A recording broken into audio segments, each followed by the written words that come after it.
Hello student, ये हमारी class है ज्योग्राफी की 6th सेमेस्टर। आज हम करेंगे अपना नेक्स्ट चैप्टर 6th चैप्टर भौगोलिक सूचना तंत्र का अनुप्रयोग। इससे पहले हमने रिमोट सेंसिंग के अनुप्रयोग में कुछ जो हमारे एरियाज़ थे, क्षेत्र थे, उनको डिस्कस किया था। ये लगभग उसी के जैसा ही है, क्योंकि रिमोट सेंसिंग और जो GIS है, जोग्राफिकल इंफॉर्मेशन सिस्टम, दोनों आपके साथ के साथ चलते हैं। रिमोट सेंसिंग से हमें इमेजेस मिलती हैं, उन इमेजेस को हम GIS सॉफ्टवेयर की सहायता से एनालाइज करते हैं और फिर हम एक रिजल्ट पर पहुंचते हैं। तो रिमोट सेंसिंग और जो GIS के जो अनुप्रयोग हैं वो सारे लगभग 99% जो हैं एक जैसे ही हैं। तो आज का जो हमारा चैप्टर है वो है GIS का हमारे अलग अलग क्षेत्रों में किस तरह से प्रयोग होता है। तो अगर हम फर्स्ट पॉइंट से चलें तो भौगोलिक सूचना तंत्र एक क्रांतिकारी नित्य विकास करने वाली तकनीक है जिसके बहुआयामी प्रयोग है। मतलब इसका प्रयोग एक नहीं है, इसके बहुआयामी प्रयोग हैं, बहुत सारे प्रयोग हैं।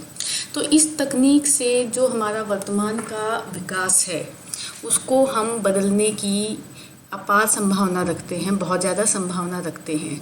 तो विकास के क्षेत्रों में इसका प्रयोग कहाँ कहाँ पर हो रहा है, ये सब चीज़ें अब हम डिस्कस करेंगे। तो सबसे पहले हमारा सामाजिक आर्थिक विकास में इसका प्रयोग।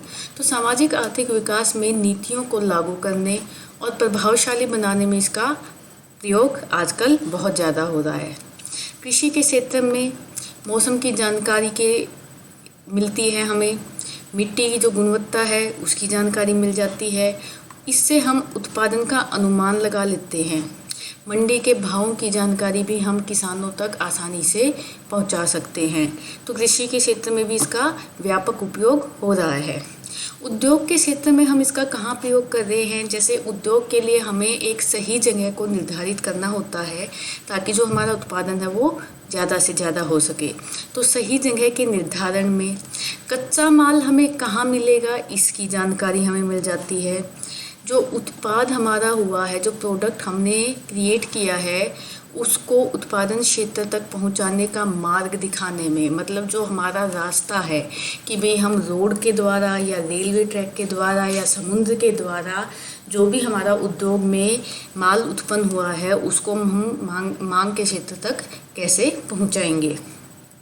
फिर हम मछली पालकों को मौसम की जानकारी, जैसे जो मछली पालक हैं समुद्र में जाते हैं मछलियों को पकड़ने के लिए, तो उनको हम पहले से मौसम संबंधित जानकारी दे सकते हैं ताकि वो समय पर जाकर, या फिर कोई तूफान आने वाला है तो उससे पहले या उससे बाद में जाकर मछलियाँ पकड़े।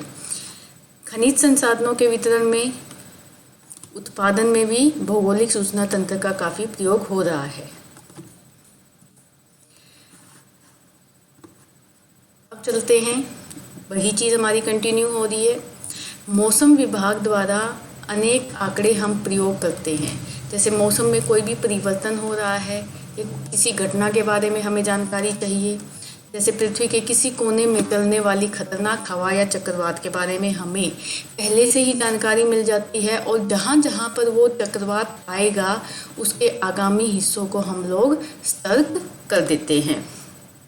फिर किसी जगह पर या समुद्र में पानी का स्तर या बर्फ़ की मात्रा का पता लगाना कि पानी का स्तर समुद्र में ज़्यादा हुआ है या कम हुआ है, बर्फ़ की मात्रा कम है या ज़्यादा है, इसका भी प्रयोग हम GIS और सुदूर संवेदन के माध्यम से आसानी से पता लगा सकते हैं।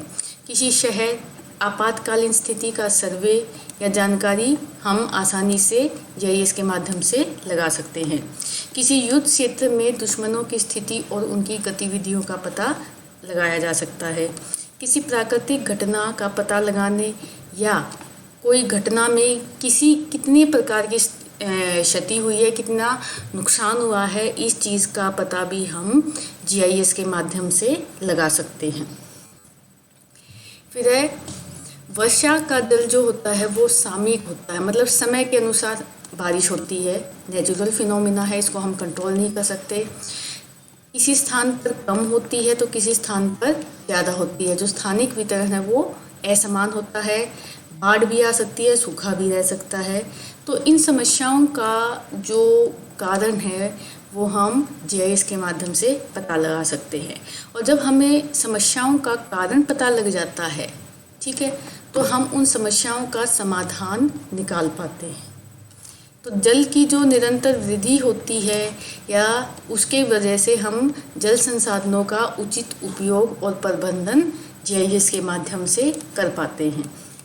फिर जल संसाधनों का सर्वेक्षण और मानचित्र प्रभावी जल प्रबंधन के लिए आवश्यक है। हम ये देख लेते हैं कि भी जल संसाधन कहाँ कहाँ पर उपलब्ध है, कहाँ पर अधिकता में है, कहाँ पर कमी में है या कहाँ पर एवरेज में है। तो उस हिसाब से हम एक मानचित्र बना सकते हैं जल प्रबंधन के लिए कि भी जहाँ पर ज़्यादा है वहाँ का जल हम किसी दूसरी जगह पर भेज सकते हैं जहाँ पर जल की कमी है। तो यही हमारा जल प्रबंधन है। स्थलाकृतिक मानचित्र, हवाई छायांकन जैसी परंपरागत विधियों का प्रयोग काफ़ी समय लेता है, बहुत ज़्यादा टाइम ये लेता है और इसकी कुछ लिमिटेशंस भी हैं, ठीक है। लेकिन जो सुदूर संवेदन है और जो सूचना तंत्र प्रणाली है हमारी, उसमें पिछले कुछ समय से ही आधुनिक पद्धति के प्रयोग से जो हमारा काम बहुत लंबा समय लेता था वो अब बहुत कम टाइम में होने लग गया है। जो सुदूर संवेदन विधि है वो बड़े क्षेत्र में का मापन बहुत आसानी से कर पाती है और कम समय में। ये इसकी सबसे बड़ी विशेषता है। जो हमारी परंपरागत विधियाँ थी उसमें टाइम ज़्यादा लेती थी और जो क्षेत्र था हमारा वो भी छोटा होता था। तो सुदूर संवेदी और भौगोलिक सूचना तंत्र प्रणालियों के जल संसाधन एवं प्रबंधन के अनेक क्षेत्र हैं। अब कैसे हम इन चीज़ों का पता लगाते हैं? सबसे पहले भू उपयोग या भू आच्छादन वर्गीकरण। जो भूमि का उपयोग है वो कहाँ कहाँ पर कैसे कैसे हो रहा है। बाढ़ मैदान प्रबंधन, जहाँ पर बाढ़ आती है उस एरिया का हम प्रबंधन कर सकते हैं, उस एरिया को हम बाढ़ से बचा सकते हैं। जल विभाजकों का मानचित्रण एवं प्रबंधन। जल विभाजक एक एरिया होता है जो थोड़ी सी ऊंचाई पर होता है और जो जहाँ से पानी गुजरता है दो पानी से गुजरने वाली नदियों को अलग करता है, उसको हम जल विभाजक कहते हैं। तो उसका मानचित्र और प्रबंधन हम आसानी से रिमोट सेंसिंग और जीआईएस के माध्यम से कर सकते हैं। अपवाह क्षेत्र का अध्ययन, जहाँ जहाँ से नदी का पानी गुजरता है उस क्षेत्र का हम अध्ययन कर सकते हैं। हिम आच्छादन मानचित्रण, बर्फ़ से ढके हुए क्षेत्रों का हम मानचित्रण कर सकते हैं। जलाशय अवसाधन, जो हमारे जलाशय हैं, चाहे नदी है, चाहे झील है, चाहे तालाब है, उसमें अवसाद कितना जमा हुआ है इसका भी हम पता जीआईएस के माध्यम से लगा सकते हैं। जल गुणवत्ता अध्ययन, भूजल अध्ययन आदि में आजकल जो जीआईएस की एप्लीकेशन है वो बहुत ज़्यादा इस्तेमाल हो रही है कि भी जो पानी की क्वालिटी है हमारी वो किस जगह पर अच्छी है, किस जगह पर ख़राब है, उसका हम एक मानचित्र बना सकते हैं। और इवन कहाँ पर जो भूमिगत जल है उपलब्ध है इसका भी हम पता जीआईएस के माध्यम से लगा सकते हैं। फिर अब भूमि उपयोग या भू आच्छादन का वर्गीकरण।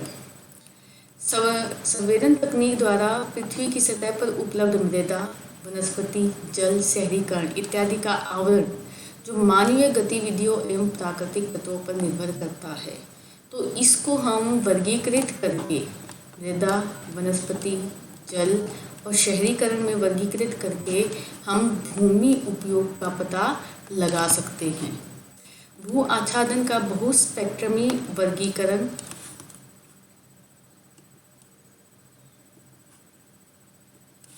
जल संसाधनों के लिए प्रथम स्थापित सुदूर संवेदी अनुप्रयोग हेतु सर्वप्रथम स्थापित किया गया था। इसमें कृषि, वन प्रबंधन, शहरीकरण एवं भूमि सतह और सतह की जो ऊपरी मृदा है उसमें होने वाला वाष्पीकरण, ये हमारी कुछ भूमि की भौतिक विशेषताएं हमने यहाँ पर सम्मिलित की थी। तो इन विशेषताओं का जो परिवर्तन हुआ था वो हमने बहुस्पेक्ट्रमी वर्गीकरण में शामिल किया था, जिसको हमने सुदूर संवेदन के माध्यम से वर्गीकृत किया, जिसके परिणाम स्वरूप अपवाह की मात्रा, आर्द्रता और भूजल पूर्ण अधिक प्रभावित होते हैं। उपयोग की विशिष्टताओं के मानचित्रण द्वारा उनके सतही अभिलक्षण का अध्ययन हम कर सकते हैं। जो सुदूर संवेदी हमारे आंकड़े होते हैं वो जल विज्ञान में भी बहुत ज़्यादा प्रयुक्त होते हैं। जल विज्ञानीय निदर्शन में हमने उनका बहुत ज़्यादा प्रयोग किया है। अब ये प्रयोग कैसे हुआ है कि भाई जल का जो स्तर है वो कम हो रहा है या ज़्यादा हो रहा है, उसमें जो भी परिवर्तन हमें देखने को मिल रहा है उसका जो मानचित्रीकरण है वो हम जीआईएस के माध्यम से कर पाते हैं। तो बहुत से जल विज्ञानीय निदर्शों में वनस्पति मापदंड का संबंध सीधा जो हमारा वाष्पीकरण को रोकना है उसके चयन पर निर्भर करता है। तो सुदूर द्वारा हम भू उपयोग भू आच्छादन हेतु अनुसंधान के रूप में सुदूर संवेदन का उपयोग जल विज्ञान निदर्शों में हो रहा है। इन प्रयासों से भूमि की सूचनाओं को केंद्रित करके अपवाह वक्र संख्या विधि द्वारा धारा प्रवाह भविष्यवाणी में हम प्रयोग कर सकते हैं। तो उसमें हमें क्या पता लगता है, जो धारा प्रवाह होता है उससे हमें ये पता लग जाता है कि भी जो जल है वो किस किस दिशा में प्रवाहित होगा। स्वस्थ हरी वनस्पति स्पेक्ट्रम दृश्यता और निकट अवरक्त क्षेत्रों में विविध विशेषताएं होती हैं, जबकि शुष्क मिट्टी के दोनों स्पेक्ट्रों में अपेक्षाकृत एक स्थिर परिवर्तन होता है। ठीक है, जो हरी वनस्पति होती है उसमें परिवर्तन ज़्यादा होते हैं, लेकिन जो शुष्क मिट्टी होती है उसमें परिवर्तन बहुत कम होते हैं। तो जो हरी वनस्पति है वो स्पेक्ट्रम दृश्यता और निकट अवरक्त क्षेत्रों में अलग अलग दिखाई देती है, लेकिन जो शुष्क मिट्टी है उसमें कोई खास परिवर्तन हमें नहीं दिखाई देता। तो दोनों स्पेक्ट्रों में एक समान ही हमें दिखाई देती है। इस प्रकार उपयुक्त बहुस्पेक्ट्रमी आंकड़ों का प्रयोग करके भूमि पर उपलब्ध विशिष्टियों को हम विभेदित कर सकते हैं। फिर है बाढ़ क्षेत्र का प्रबंधन। नदी आकृति, नदी विस्तार, बाढ़ विस्तार की सीमाएं एवं अवधि के बारे में हम विश्वसनीय आंकड़े प्राप्त कर सकते हैं। उपयुक्त बाढ़ नियंत्रण परियोजनाओं की योजनाओं के लिए ये आवश्यक है। अगर हमें पता होगा कि भी नदी की आकृति कितनी है, कैसी है, नदी का विस्तार कितना है और कितने क्षेत्र में वो बाढ़ ला सकती है, जब हमारे पास इन सारी चीज़ों की जानकारी होगी तो जो बाढ़ नियंत्रण परियोजना है उसमें हम इन सारी चीज़ों को कंट्रोल करके जो बाढ़ से जो नुकसान होगा उसको कम कर सकते हैं। बाढ़ के खतरे वाले क्षेत्रों का क्षेत्रीकरण करके, मैपिंग करके उनकी, और कुछ परंपरागत तरीकों से बाढ़ के तटों को तटबंध के ऊपर से प्रवाहित होने वाले जल का अनुमान लगा सकते हैं।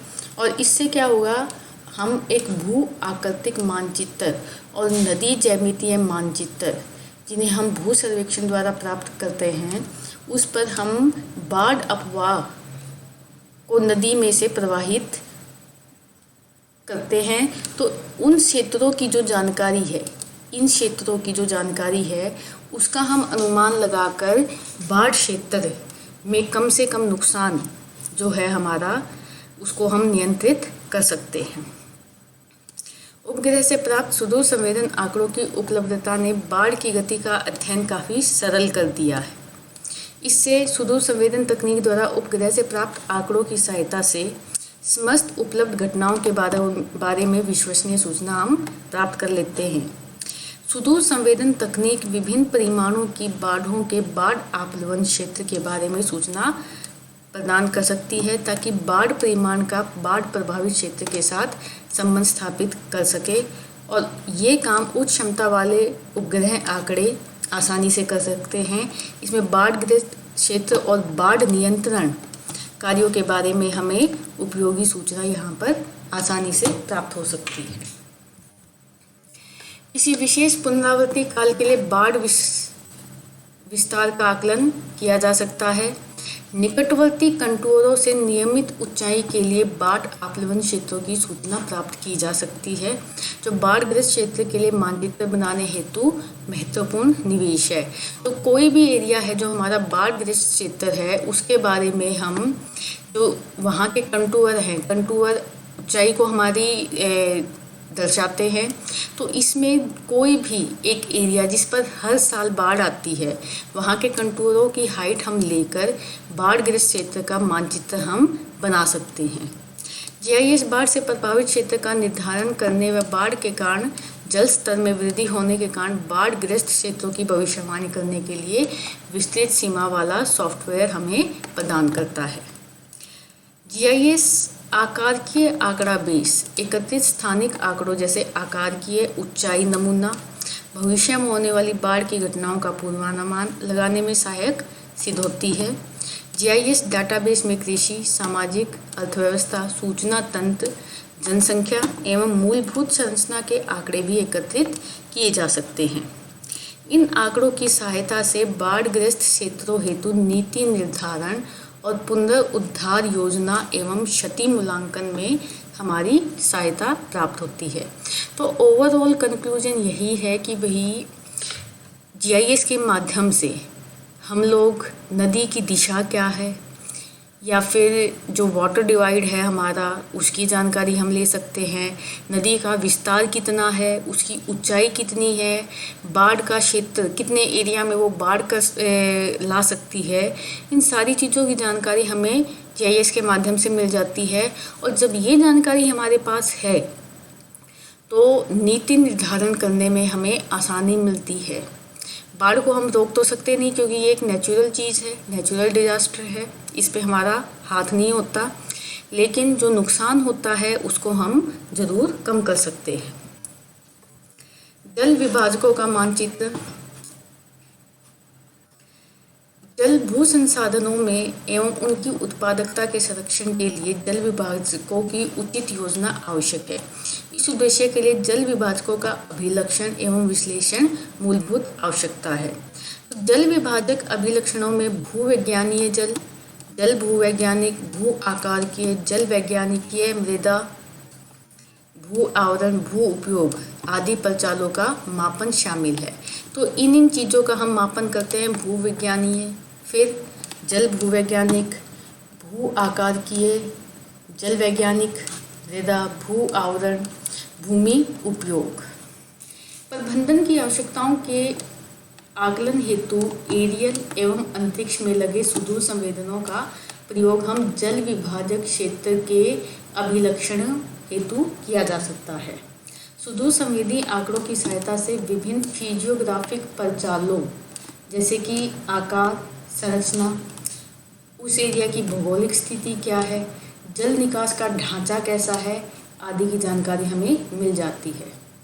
जल निकासी बेसिन में लिए गए मापनों द्वारा सरिता संख्या, नदियों की संख्या कितनी है, उसकी लंबाई कितनी है, उसकी प्रवणता का आकलन हम आसानी से कर सकते हैं। सुदूर संवेदन तकनीक की सहायता से विभिन्न प्रकार के जल विभाजक क्षेत्रों में भूमि उपयोग परिवर्तन एवं भू अपसरण के मध्य अफवाह एवं अवसाद के लिए परस्पर संबंधित स्थापित किया जा सकता है। जल संसाधनों के क्षेत्र में अनुसंधान की आवश्यकता। देखो, किसी भी जीआईएस से संबंधित अध्ययन में पहला और अधिक महत्वपूर्ण पहलू क्या होता है, हमारे पास आंकड़े उपलब्ध होने चाहिए, उसकी अनुकूलता होनी चाहिए। स्थानिक जल संसाधनों के अध्ययन के लिए आवश्यक जानकारी हमें जो हमारे पास जो जानकारी होती है वो सरल होनी चाहिए, कॉम्प्लिकेटेड नहीं होनी चाहिए, ताकि उससे रिजल्ट आसानी से हम निकाल सकें। तो सुदूर संवेदन तकनीक का प्रयोग जल संसाधनों के विकास, उनके प्रबंधन, जैसे पहले हम भूमि को वर्गीकृत करेंगे, प्लेन एरिया है, पहाड़ी क्षेत्र है या पठारी क्षेत्र है, और फिर बाढ़ क्षेत्र का प्रबंधन हम करेंगे। जल विज्ञान के भविष्य में उन्नति के लिए निष्कर्ष का आधुनिकीकरण, मूल्यांकन, पर्याप्त मात्रा में आंकड़ों की उपलब्धता पर निर्भर करता है।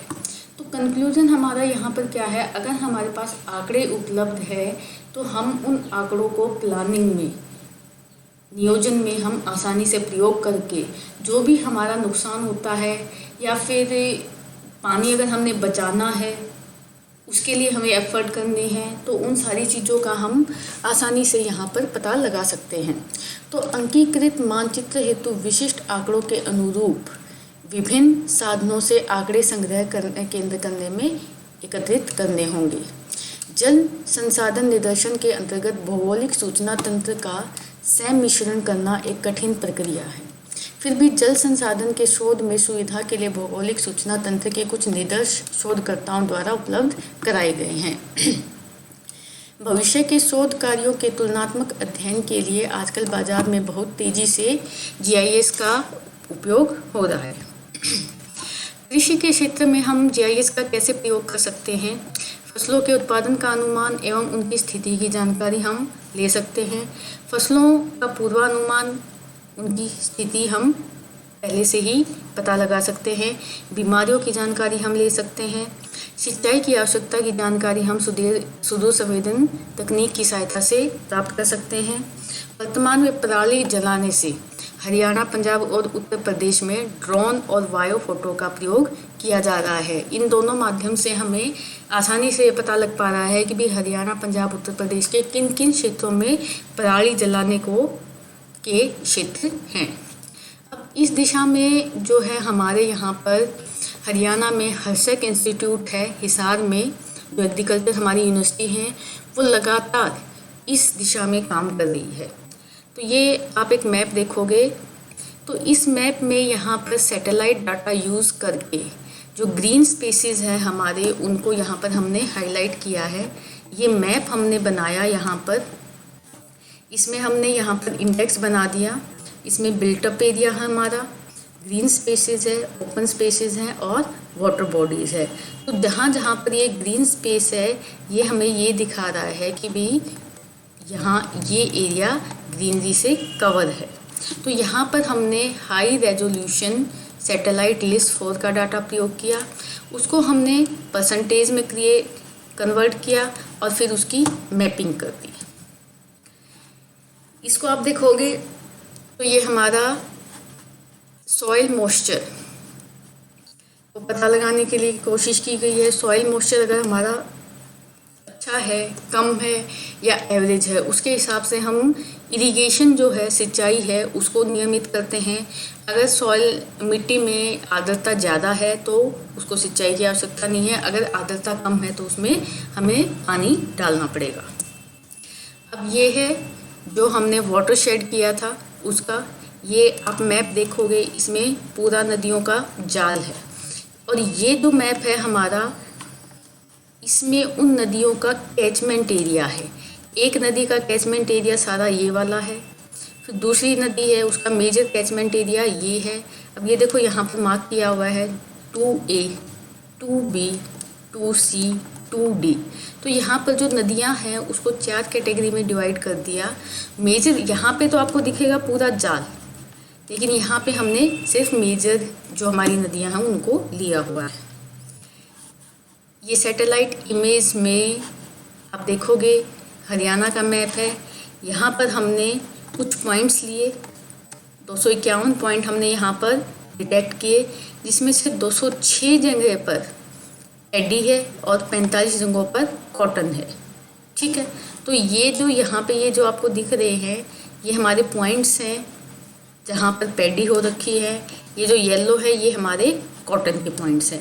तो ये देखो आपकी भी रिमोट सेंसिंग और जीआईएस का यूज़ करके हमें हरियाणा के मैप में ये जानकारी मिल गई कि भी कहाँ कहाँ पर कॉटन है उसकी खेती हो रही है और कहाँ कहाँ पर पैडी की खेती हो रही है। ये गुड़गांव के सेक्टर की कंस्ट्रक्शन मॉनिटरिंग साइट है। इसका हम लैंड यूज़ पैटर्न हम आसानी से जीआईएस के माध्यम से पता लगा सकते हैं।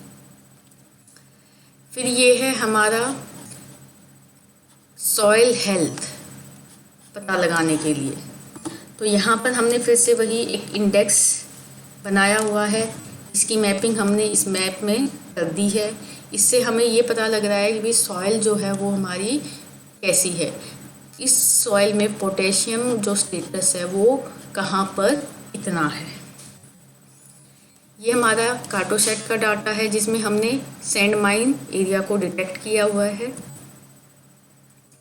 भौगोलिक सूचना तंत्र जो है वो एक निर्णय समर्थन प्रणाली है। इसके माध्यम से हम एक रिजल्ट पर पहुंच जाते हैं, एक डिसीजन ले लेते हैं। तो जीआईएस की व्युत्पत्ति आंकड़ा स्रोतों की सहायता से, देखो सबसे पहले हमारे पास आंकड़े होने बहुत ज़रूरी हैं, तभी आपका जीआईएस जो है काम कर पाएगा। तो आंकड़ा स्रोतों की सहायता से परिशुद्धता के विविध स्रोत तक की जाती है। प्रत्येक आंकड़ा अपनी विशुद्धता की व्याख्या करता है। आंकड़े के किसी सचित्र प्रदर्शन में हुई अनिश्चितता की बीमा अंतिम निर्णय लेने में सहायक सिद्ध होती है। कोई भी निर्णय विविध घटकों पर निर्भर करता है जो भौगोलिक सूचना तंत्र जैसी एक सूचना प्रणाली में उपलब्ध होता है, और इन आंकड़ों का समुचित उपयोग ही हमें समस्या से बचाता है। एक निर्णय समर्थन प्रणाली को पारस्परिक कंप्यूटर प्रणाली के रूप में परिभाषित किया गया है, जो विविध डोमेन से ज्ञान स्रोतों के सम्मिश्रण द्वारा जटिल समस्याओं के समाधान हेतु नीति निर्धारण में हमारी सहायता करते हैं। डीएसएस विशेष रूप से विज्ञान व्यापार के क्षेत्र में एक संवादात्मक कंप्यूटर आधारित प्रणाली के प्रकरण हेतु सूचना प्रबंध तंत्र के लिए फिक्स किया गया है। जब डीएसएस को जल प्रबंधन में लागू करते हैं तो इसे स्थानीय विमाओं की आवश्यकता होती है, और इसी कारण यह भौगोलिक सूचना तंत्र में सम्मिलित किया गया है। प्रभावी जल प्रबंधन में सर्वेक्षण और मानचित्रण की मूल आवश्यकता है। रूढ़िवादी अभियांत्रिक अध्ययनों के लिए स्थलाकृतिक मानचित्र, हवाई फोटोग्राफी और भू सर्वेक्षण आवश्यक पद्धतियां हैं, परंतु इन समस्त पद्धतियों का प्रयोग महंगा और ज़्यादा टाइम लेने वाला है और मुश्किल भी है। जल संसाधनों के प्रभावी प्रबंधन के लिए सुदूर संवेदी एवं भौगोलिक सूचना तंत्र तकनीकें उपयुक्त सूचनाओं का आधार तैयार करने में हमारी सहायता करती हैं। फिर भूमि एवं जल संसाधनों से संबंधित विशिष्टताओं के अध्ययन के लिए उपग्रह द्वारा प्रदत्त सुदूर संवेदी आंकड़े एवं भौगोलिक सूचना तंत्र द्वारा प्रदत्त विश्लेषण क्षमताएं तकनीक दृष्टि से उपयुक्त पद्धति प्रदान करती हैं। यह उल्लेखनीय है कि सुदूर संवेदी तकनीक की कुछ सीमाएं हैं, जिनके कारण इसका जो पूरा प्रयोग है वो रूढ़िवादी सर्वेक्षण तकनीकों को आधुनिक तकनीकों में पूर्णतः परिवर्तित करने में संभव नहीं है। Thank you.